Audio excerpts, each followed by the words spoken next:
Ah, freedom of speech. One of the building blocks of the American way of life. The freedom to say whatever you want, no matter how flocking and down with the mother flocking. The freedom to say whatever you want, no matter how flocking. Come on. Hate speech. That term's so hot right now. Do I blame Donald Trump for using hate speech during his campaign? Absolutely. He did. It's a fact. Normalization of hate speech. Hate speech. Hate speech. Hate speech! Hate speech and freedom of speech, two different things. I don't defend hate speech. Hate speech. Hate speech is provoked assault! Seems everyone's talking about it, but here's the thing, okay? Hate speech doesn't actually exist. I don't believe you. Now, banning hate speech would sound nice on its surface. Nobody really wants to be hateful or deliberately speak in a way that would hatefully hurt somebody's feelings. Most people don't. But if you buy into the concept of hate speech, some questions arise, like who gets to decide what is and isn't hate speech? How much of hate speech is protected under the First Amendment, if any at all? What limitations should there be on speech? Who are the arbiters of this limitation on speech?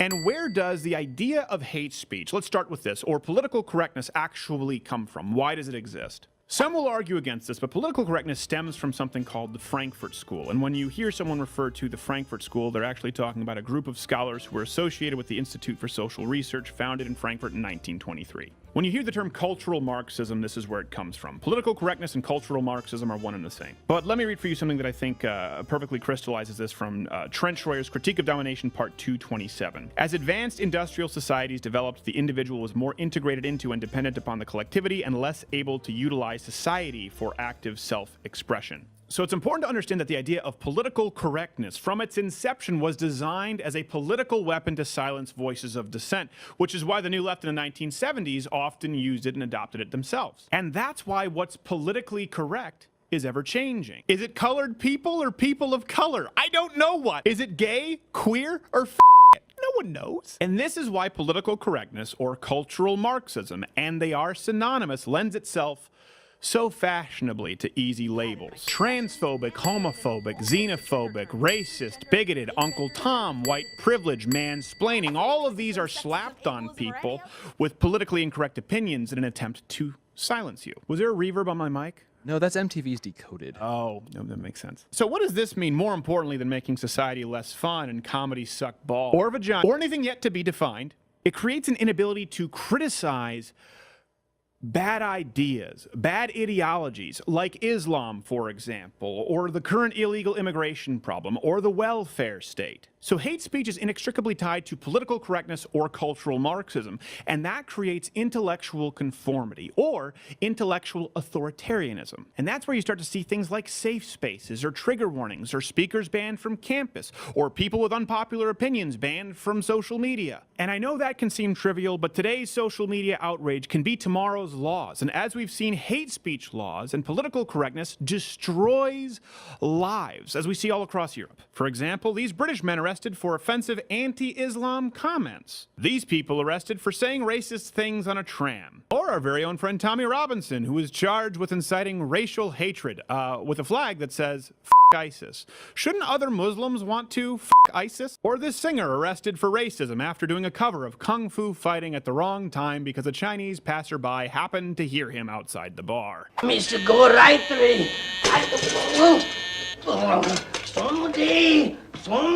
And if that's not enough, just read this list of 16 people who are banned from the UK. Now, that's not supposed to happen stateside, but it's often hard to defend freedom of speech because you're often forced to defend people who say horrible things, as you see with high-profile cases here and here and here. Now, I think what they're saying is terrible, but unless they're causing direct harm, of course their speech is protected in the United States. And our founders expressly made that so. My favorite here is from Benjamin Franklin. If all printers were determined not to print anything till they were sure it would offend nobody, there would be very little printed. So what's the end game here with hate speech laws? Well, a couple of things. On that front, we have legal censorship from the government.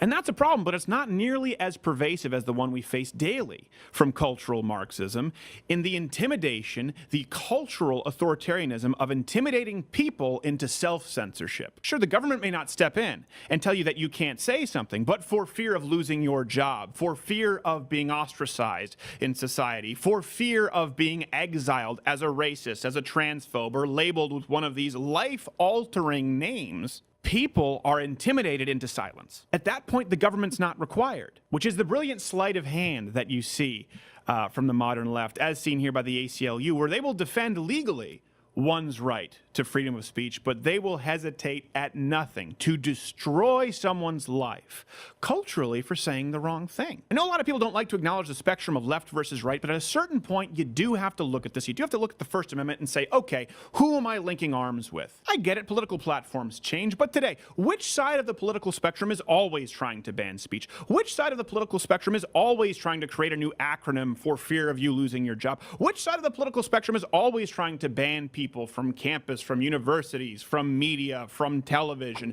Which side of the political spectrum is always demanding safe spaces or trigger warnings or creating post-presidential election counseling because Donald Trump won?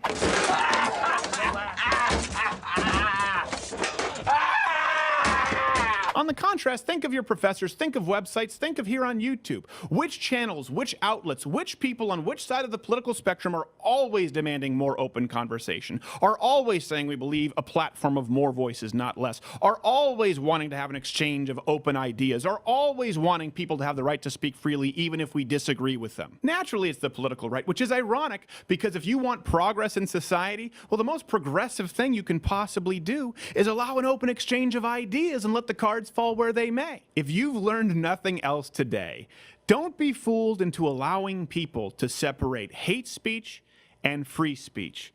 There is no difference, there is no delineation, and as far as you're right, as far as the First Amendment, does it protect hate speech? Not only does it protect it, but that's exactly why it exists. If you like this video, subscribe.